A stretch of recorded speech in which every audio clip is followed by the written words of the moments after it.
Is it possible that the body is a vestigial organ? Vestigiality refers to unwanted body parts that have lost most of their usefulness but are still a part of us. As we evolve over generations, we may eventually shed the unnecessary organs or limbs which may no longer exist in our children or their descendants. For example, the appendix is often considered a vestigial organ. It used to help us with digestion, but now it no longer does much, and it can be removed if needed without any harm.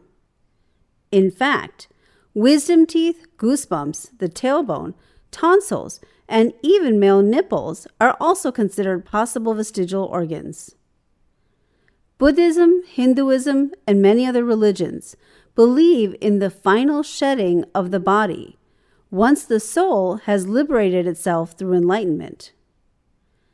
Is it possible that the entire body behaves like a vestigial appendage and disappears once it is no longer of use to our souls? Most of us spend a lifetime taking care of our bodies. We eat good food, we exercise at the gym, we buy designer perfumes, we wear luxurious clothing. A lifetime of shopping and working and saving and sweating goes into making sure that our bodies are comfortable and happy. But there are those human beings who begin to evolve past the needs of the body. In fact, most religions ultimately involve detachment from material pleasures and identification instead with one's inner consciousness. Nuns, swamis, monks, priests, and other spiritual leaders don't give much attention to their physical comforts.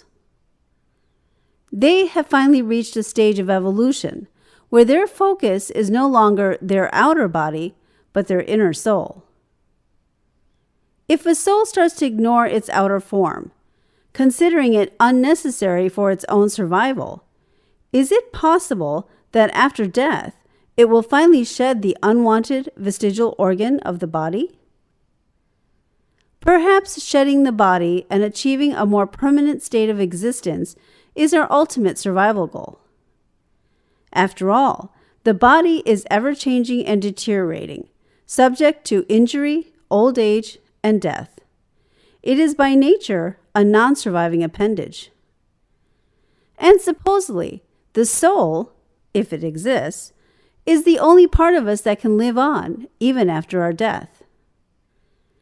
Is it possible that we can evolve to the point where our temporary fragile bodies are no longer of concern to us, and we can shed the unwanted, no longer useful appendage once we stop giving it so much importance? And is it possible that Darwin's theory of evolution is not contradictory to the beliefs of enlightenment, but instead a way to explain the final spiritual journey?